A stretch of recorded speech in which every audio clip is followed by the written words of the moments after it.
I'm all loaded up in the truck and I'm cruising down a farm road on the way to a trailhead. And I mean, if that's not enough reason to be excited, we also have some beautiful weather outside today. Kind of moved away from a lot of the rain on the west coast that we typically get.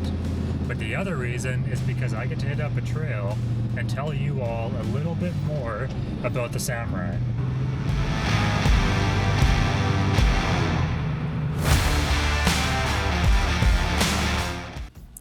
All right, we just pulled up here. I just basically lined this thing up on the side of the road. We now get to unload the Samurai, and I'm pretty stoked. I'm just finishing up work on a Friday afternoon. It's a beautiful day.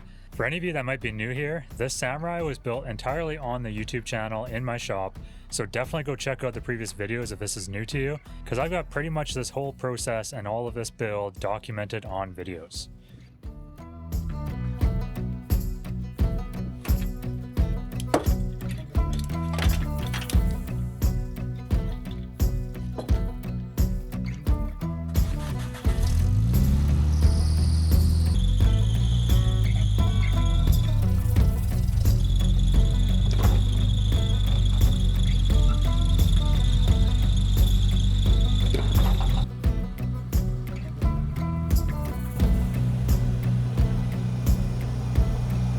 This thing has been squealing like crazy.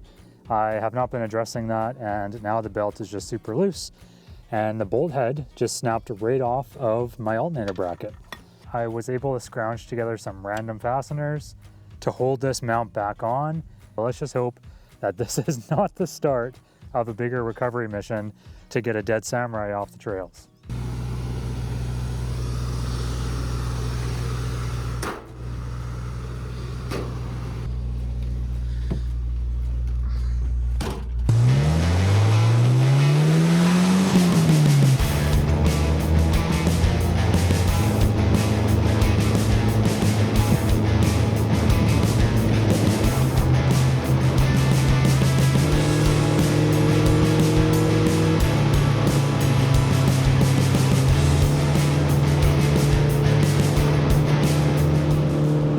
For all of you that have been following along on this build throughout each episode, this is a pretty exciting moment, hey? We're driving up into the woods.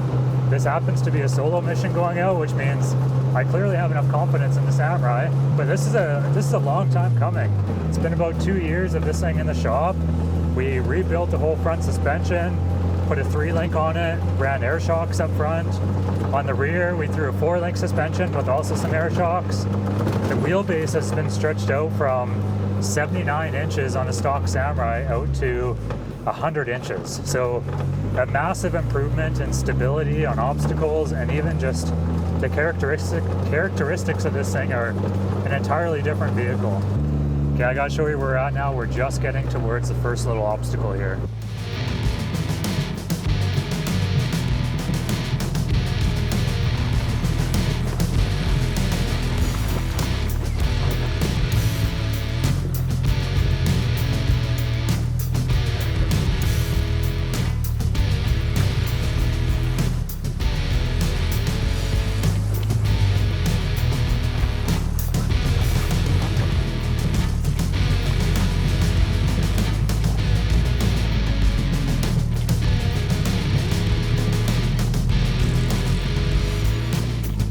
So that just put us through the first obstacle, and we're now on the wheeling trail, kind of off the Forster Road.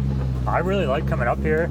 It's got some good mix of just casual cruising as well as some fun little rock obstacles and wheeling spots.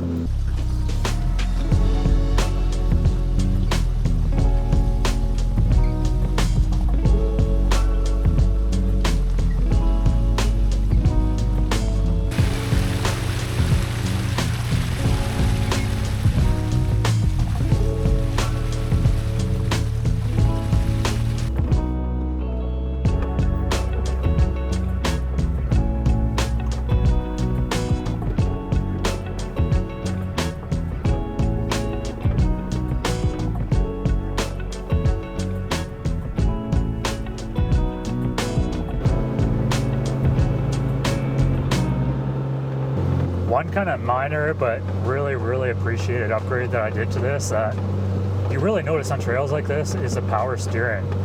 I used to just have manual steering in the Samurai, and Going up a trail like this with these river rocks, you hit the wrong little angle and that tire gets jammed up, and man, it just yanks your hand. So by the end of a day of wheeling, my wrists and my arms were just aching.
We just came up that little hill climb. I absolutely love that one. I think it's fun.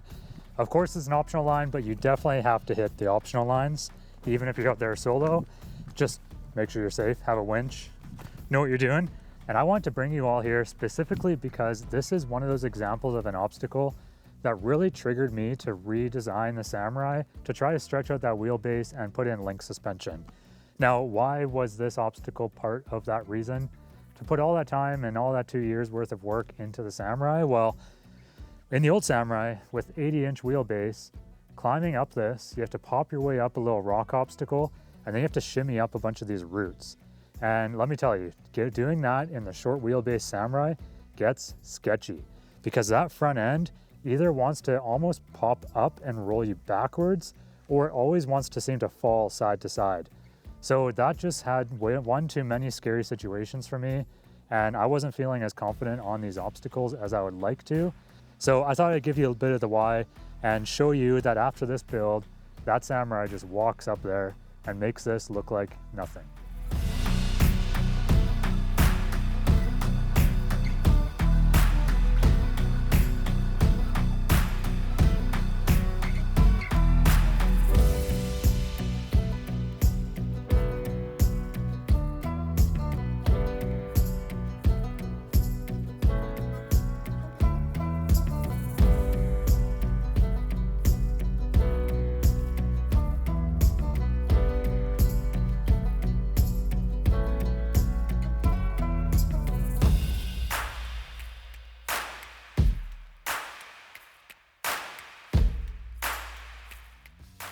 I am an absolute noob at flying drones. I've never really done this before, and I think the best way to highlight that is letting you know I just got the drone stuck up in that tree, almost right near the top.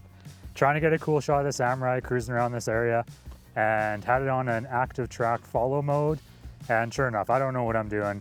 I don't know how to fly the thing, and she just went straight into the top of a tree, and now it's sitting right on the top limb. And I think I'm gonna have to be chucking rocks at this thing to hopefully knock it out, hopefully not break anything on it as it falls down 75, 50 feet, and at least take this thing home. This is insane. I came out here to wheel. I didn't want to be climbing trees and shaking drones out of them. I'm having zero luck with this. I don't know how many rocks I've thrown, but I've hit it a couple times, but that thing is not coming down. It's stuck in there. So I've now tied the Samurai up to the tree, and we're gonna try to shake this tree loose to hopefully knock that drone down.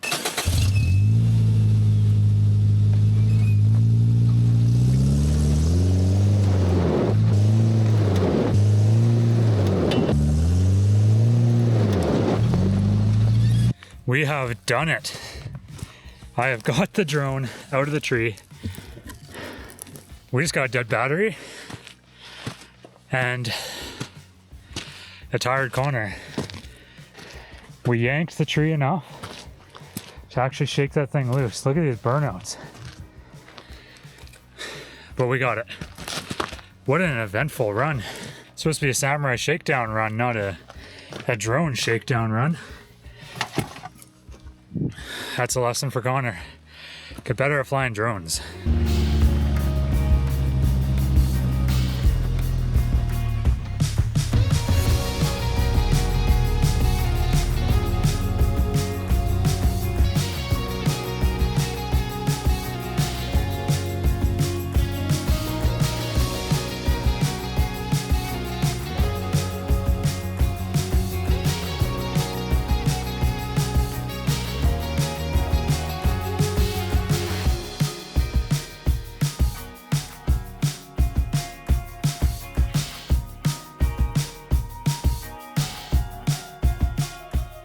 So I'm rocking a 3-link suspension in the front.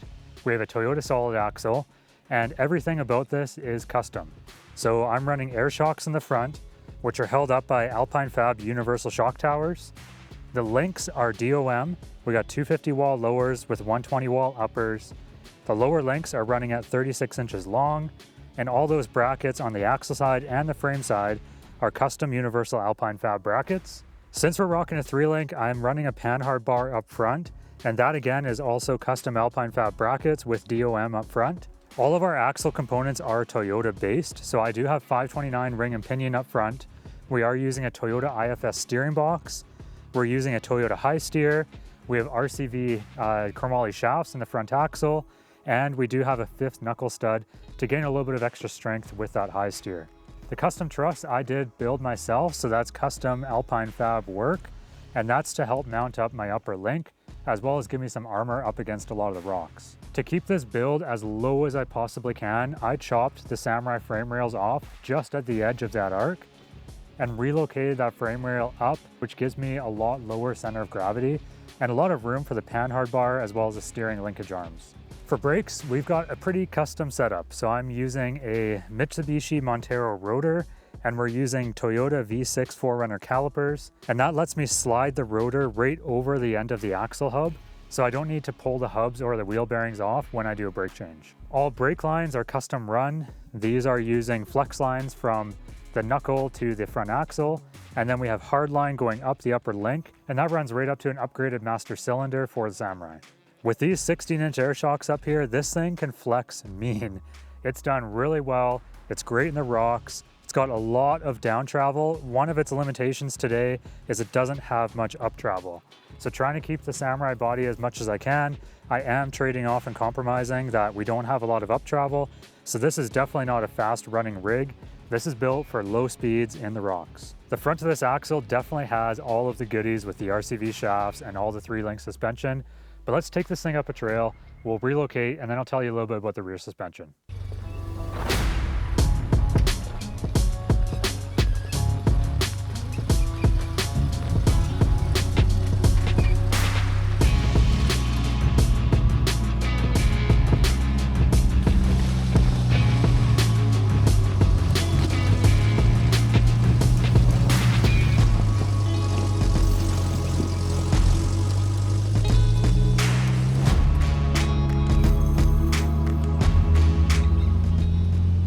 It took a lot of time to get the front suspension dialed in properly. There were quite a few constraints, and when I was deciding to stretch out the wheelbase to 100 inches, that just made all kinds of problems for me.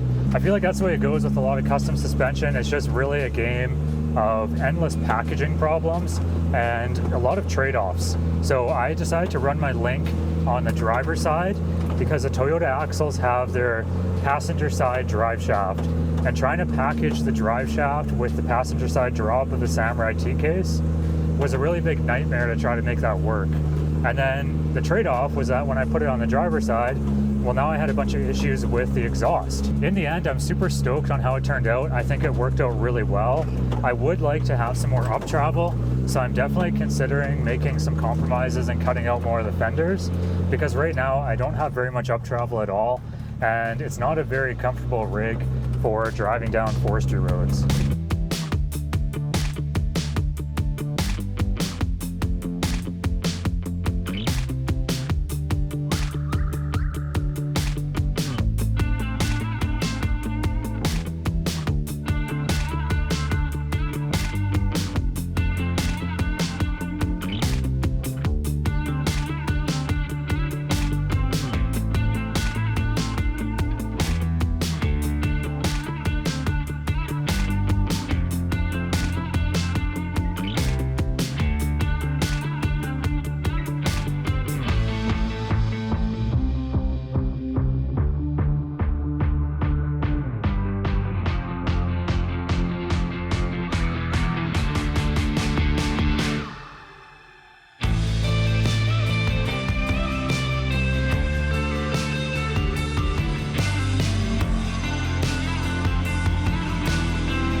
I honestly don't think there's much of a better way to tell you guys about the Samurai than up on top of a mountain in the middle of a sunset. I mean, this is just beautiful up here. There's a little wheeling trail that takes you right up to the top, and we have mountain views everywhere. So the rear of the suspension in the Samurai is definitely a lot simpler than the front is. We are running a 4-link design in the rear. I have 36-inch long links in the back. These are all using DOM. So I have two 50-wall lowers and I have 120-wall uppers. There's 18-inch long air shocks sitting in there. They are absolutely massive. I got way too good of a deal on them to pass them up. Definitely bigger than I need, but hey, they fit in there and they give me some wicked suspension travel.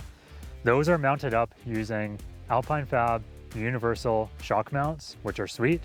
I've Frenched those into the frame so that I get a little bit more clearance. As you can see in the back here, when that is fully drooped out, those suck right into the frame rails.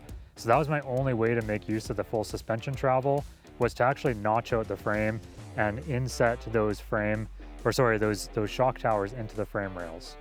I have some custom bump stops that I put onto the rear. That's to let me kind of tune the suspension based on the trip that I'm doing. And it also helped me figure out the initial location for bump when the suspension was brand new and coming out of the shop. The rear drive shaft is already the second drive shaft that's been in the Samurai. On probably like the second or the third trip, I totally pretzeled the Toyota drive shaft that was in there. I designed the rear suspension in a way that I could use a stock drive shaft. That way I didn't have to go through all the pain of building my own drive shaft and making sure it's balanced.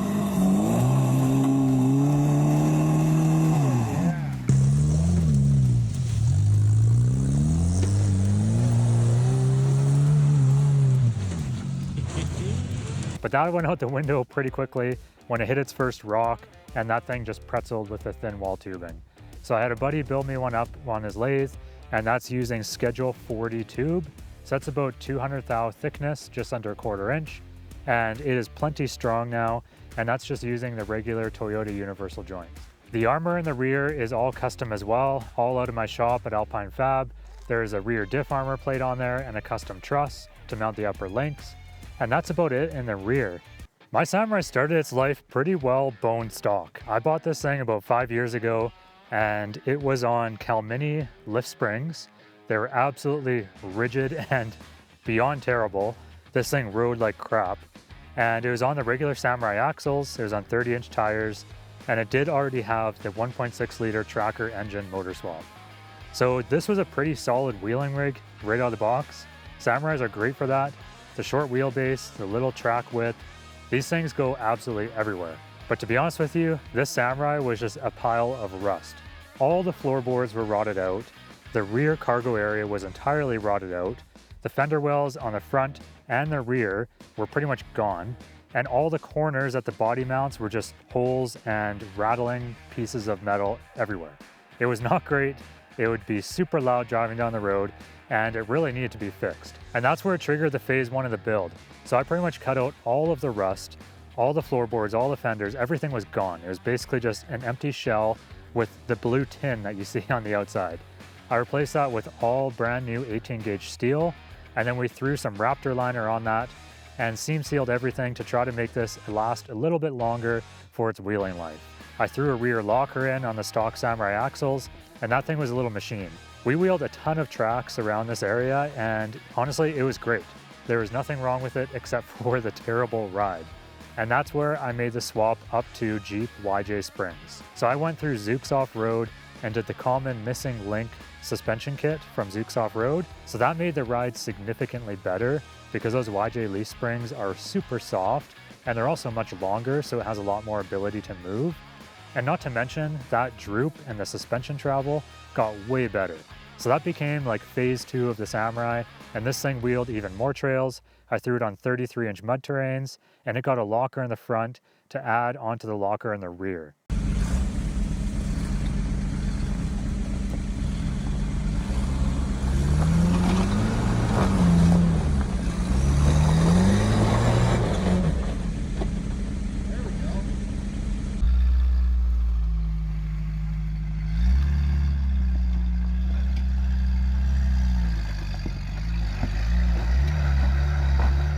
So why did the Samurai turn into this? Well, you saw earlier on the trail, doing that obstacle, I took you back to one of the obstacles that I wheeled in the previous generation Samurai. And that's really where the short wheelbase of 80 inches long, it was scaring me. It wasn't cutting it. Doing the trails that we have around here, I was just getting way too scared on some of the steep sections because the Samurai just always wanted to flop over to the side or lift some front tires and feel like it's gonna roll backwards.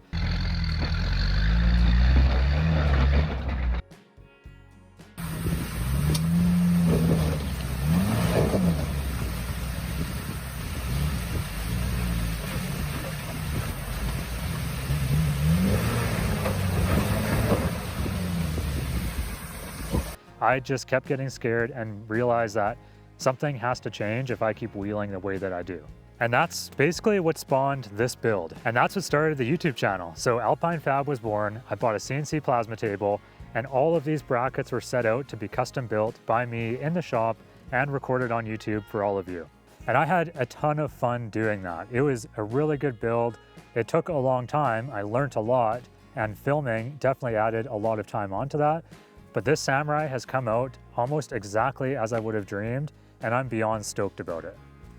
The rest of Samurai isn't too fancy. I mean, I do have the Tracker 1.6 engine.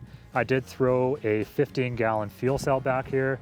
I mounted the tire up on top of the air shock towers, and then I have a cargo rack that's in the back, which holds all of my gear and tools. Inside, I mounted the iPad up on the dash so I can get some better navigation.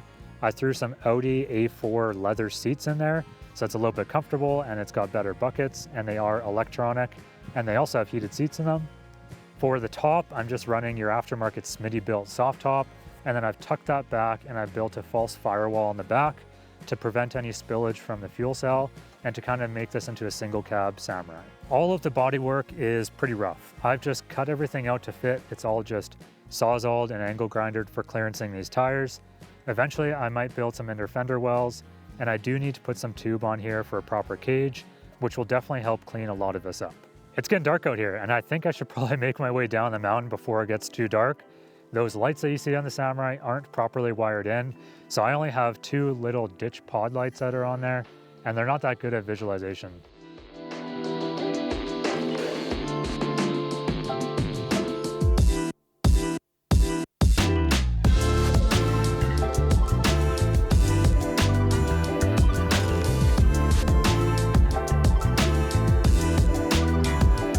It was an awesome day out in the woods with the Samurai. I'm stoked to bring you all along with me and show you a little bit more about how this thing is doing on the trails. You're sure going to see a lot more of this content. We are going to be putting together a cage on the Samurai. I still need to put some transfer case gears in this thing, and we need to be adding some armor in certain areas like rock sliders. So definitely a lot more content to come for the Samurai. I'm super stoked to keep running with it. And let me know if you like these little adventure videos, because I'll try to push more of these out as well. Thanks for tuning in, everyone. It was great to have you along in Alpine Fab, and I'll see you next time.